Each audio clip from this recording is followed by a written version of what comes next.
ঢাকার ধামরাইয়ে সুতিপাড়া ইউনিয়নে কৃষক দলের উদ্যোগে বাংলাদেশ সংখ্যাগরিষ্ঠ কৃষক জনগোষ্ঠীকে সংগঠিত করার লক্ষ্যে সারা দেশে 3 মাস ব্যাপী ইউনিয়ন পর্যায়ে কৃষক সমাবেশের অংশ হিসেবে শ্রীরামপুর বাজারের মাঠে 22শে ফেব্রুয়ারি শুক্রবার কৃষক দল সভাপতি দেলোয়ার হোসেনের সভাপতিত্বে কৃষক সমাবেশ অনুষ্ঠিত হয়েছে।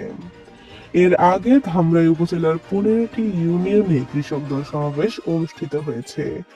সর্বশেষ সতীপাড়া ইউনিয়নে কৃষক সমাবেশ করে 16টি ইউনিয়নের নেতাকর্মীরা মিছিল নিয়ে সমাবেশে যোগদান করেন।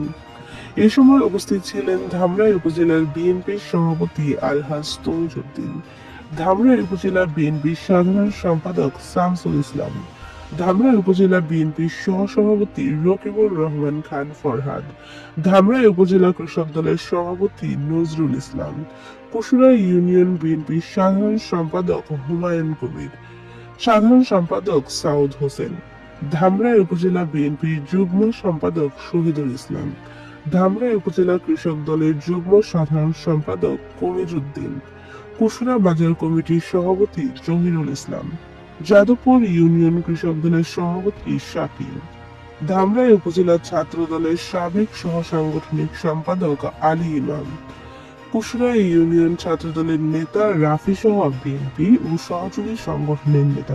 খুব কম আছে, নাই আমি কথা বলবো না, কিন্তু বিএনপির নাম ভাঙিয়ে আপনি সকলেই জানেন, যদি কেউ চাঁদাবাজি করে আপনি জানেন, এটাও জানেন করে জাতীয় নির্বাহী কমিটির অন্যতম সদস্য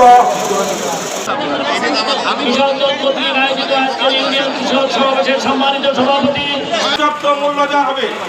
সংগ্রামী সাথী ও বন্ধুগণ, আপনারা জানেন বিএনপি বাংলাদেশের একটি সর্ববৃহৎ রাজনৈতিক দল। আমাদের মাঝে রাজনৈতিক প্রতিযোগিতা থাকতে পারে, মত পার্থক্য থাকতে পারে, দল আমাদের একটাই, সেটা হলো বিএনপি। আমার